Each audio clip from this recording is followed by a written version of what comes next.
बिस्मिल्लाहिर्रहमानिर्रहीम अल्हम्दुलिल्लाहि रब्बिल आलमीन अल्लाहुम्मा सल्लि अला सय्यिदिना व मौलाना मुहम्मद व अस्हाबि सय्यिदिना व मौलाना मुहम्मद व बारिक व सल्लिम व सल्लि अलैहि। हमारे कादरी प्रोडक्शन चैनल के नाज़रीन को खुशामदीद है। आप सब की मोहब्बतों का बेहद शुक्रिया।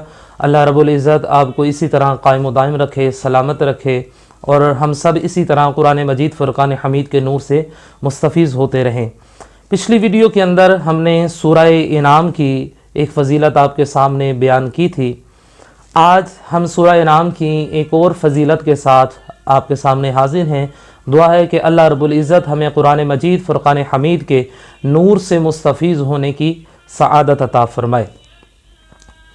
अक्सर हमारे यहाँ घरों के अंदर जानवर पालने का बेहद शौक़ होता है। किसी को बिल्ली पालने का शौक़ है, किसी को गाय भैंसे वगैरह पालने का शौक़ है। लोगों ने मुख्तलिफ़ किस्म के जानवर जो हैं वो घरों के अंदर पाले होते हैं। कई लोगों ने तो कुत्ते भी अपने घर के अंदर पाले होते हैं। यहाँ पर मैं आपको एक मसला बताता जाऊँ कि रसूलुल्लाह सल्लल्लाहु ताला अलैहि वसल्लम ने कुत्ता घर में रखने से मना फरमाया है। रसूल अकरम सल्लल्लाहु ताला अलैहि वसल्लम ने कुत्ता घर में रखने से मना फरमाया है और आप सल्लल्लाहु अलैहि वसल्लम ने इरशाद फरमाया कि जिस घर के अंदर कुत्ता होता है वहाँ पर रहमत के फरिश्ते नहीं आते। तो हमारे यहाँ अक्सर ये होता है कि लोगों ने घरों में कुत्ता तो रखा होता है और फिर घर में तंगियाँ भी आती हैं, परेशानियाँ भी आती हैं, लड़ाई झगड़े भी होते हैं, तो फिर कहते हैं जी पता नहीं किसी ने कुछ कर दिया। किसी ने कुछ नहीं किया हुआ, बल्कि आप डायरेक्ट अल्लाह रब्बुल इज़्ज़त के साथ जंग कर रहे होते हैं, उसके मामलात के साथ छेड़छाड़ कर रहे होते हैं। तो कुत्ता जो है ये घर के बाहर तक ठीक है। और बाज़ मुहक्किकीन ने इसके ऊपर भी बात की है कि उन्होंने ये बात इरशाद फरमाई है कि कुत्ता सिर्फ इस सूरत में आप घर में रख सकते हैं कि जिस तरह आपने घर में गायें भैंसे वगैरह जानवर हवेलियों के अंदर लोगों ने रखे होते हैं, तो वो उसके लिए हवेलियों के अंदर, घरों के अंदर नहीं, हवेलियों के अंदर उन्होंने जानवर रखे होते हैं, तो उनकी हिफाजत के लिए वो कुत्ता रखते हैं। तो वो उस हद तक उसको रखें तो ठीक है। अगर कुत्ते को घर के अंदर रखेंगे तो ये बात दुरुस्त नहीं है, ये नाजायज़ है।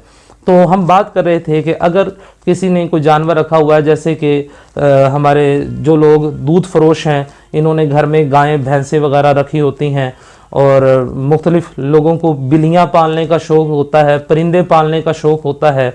तो इसके लिए हुक्म है कि अगर आपने कुछ जानवर रखा हुआ है, कोई घोड़ा है, बिल्ली है, कोई भी जानवर है और वो बीमार पड़ जाए तो आप परेशान हो जाते हैं। वो सख्त बीमार हो जाता है, मुआलिज से उसका इलाज भी करवाते हैं तो वो ठीक नहीं होता, या बाज़ औक़ात ऐसा होता है कि टाइम नहीं मिलता उसके पास से ले जाने के लिए।